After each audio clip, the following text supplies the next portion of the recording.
هیوندای سانتافه 2024 رونمایی شد. سلام، امیرحسین رضایی هستم. میخوام امروز در رابطه با سانتافه 2024 که خیلی هم حرف و حدیث داره به خاطر اون طراحی عجیب غریبی که به هر حال یه جایش داره، مثل قسمت عقبش و کلا در مورد خودرو صحبت کنیم و ببینیم به چه صورت این ماشین. خودرو هیوندای سانتافه 2024 از نظر ابعاد و شکل کلا خب تغییر کرده تو نسل پنجمش. این اولین مدل از نسل پنجمه. طراحی جعبه شکل شده مثل خیلی از خودروهای SUV که داره امروزه به صورت جعبه شکل طراحی میشه. حتی طراحی داخلی هم شبیه به رنج روور هست، به نظر مسعود رنج روور هست. و بخوام بگم که مثلا چراغای جلو و عقبش هم که یه المان اچ شکل داره وقتی روشن میشه که نماد در واقع همون حرف اول هیوندایه که احتمالاً برگرفته از اونه. میخوام در موردش از فنی صحبت کنیم. این خودرو قراره با دو تا موتور تو بازار آمریکا عرضه بشه که یکیش 2.5 لیتریه توربوه که میتونه در واقع اینم توضیح بدم که 2.5 لیتر توربو که همونیه که روی سانتافه قبلی و سانتا کروز نصب میشد که میتونه 270 تا 281 کسب و کار توان داشته باشه و 422 نیوتن متر هم گشت آور. یه گیربکس 8 سرعت اتوماتیک در واقع 2 کلاجه اتوماتیک داره.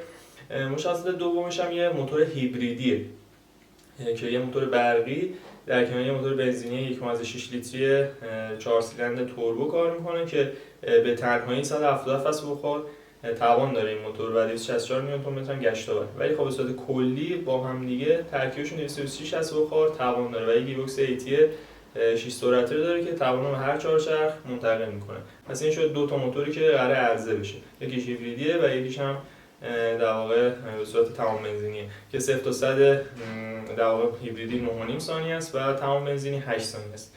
نسل 5 هم توی گفتم از نظر ابعاد و اندازه و فاصله محوری هم خب بزرگتر از نسل قبل سانتافه و اینم بهتون بگم که ما دو تا نسل از سانتافه رو داشتیم تو ایران که به هر حال استقبال هم داشتش، استقبال هم با استقبال همراه بود در واقع و خرید زیاد داشت این خودرو تو بازار ما.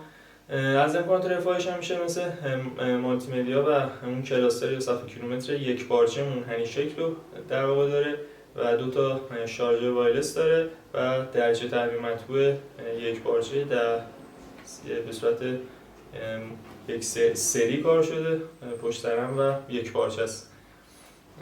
و دیگه خب بهتون بگم این که این خودرو حرف و حدیث و حاشیه زیاد داره به نظرم، حداقل تو ایران از نظر طراحی که واقعا به نظر من ناامید کننده است. از نظر خودم میگم حالا درسته که به جعبه شکل شده ولی خب قسمت عقبش واقعا طراحی چراغایی که انقدر پایینه و کلا اصلا زشت کرده. حالا جلوش قبول دارم خوبه به نظرم ولی قسمت عقبش واقعا یه حالتی داره به نظرم و حداقل منم باش ارتباط نگرفتم مثل خیلی از کسایی که این چند وقت حداقل رونمایی شده دارن درباره‌اش صحبت میکنن و ولی خب خیلی تغییر داشت. یعنی مثلا یه تغییر عجیب غریبی به هر حال پیدا کرد تو نسل پنجم و داره نشون میده که SUV ها تو بازار همونطور که قبلا هم بهتون گفتم و تو این ویدیو هم گفتم داره به سمت طراحی جعبه شکل میره و سانتافه هم از این مورد مستثنا نبوده. طراحی جعبه شکل به نظرم طراحی بدی نیست و خوبه و شاید حالا یه عده علاقه نداشته باشم به این طراحی ولی به نظر من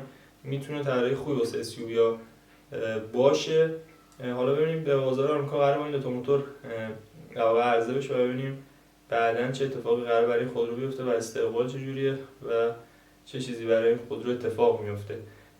در آخر من میتونم اینجا ویدیو همراه ما بودین. اگه از این ویدیو خوشتون اومد منم لایک کنین و تو کامنت نظرتون در رابطه با این خودرو ما بگین و اگه هنوز چنل سابسکرایب نکردین چنل سابسکرایب کنین و زنگوله‌شو فعال کنین که من از اینکه ویدیو بعدی رو بشینیم بیاین و شما ببینین ویدیو رو. همیشه سلامت باشین. خداحافظ.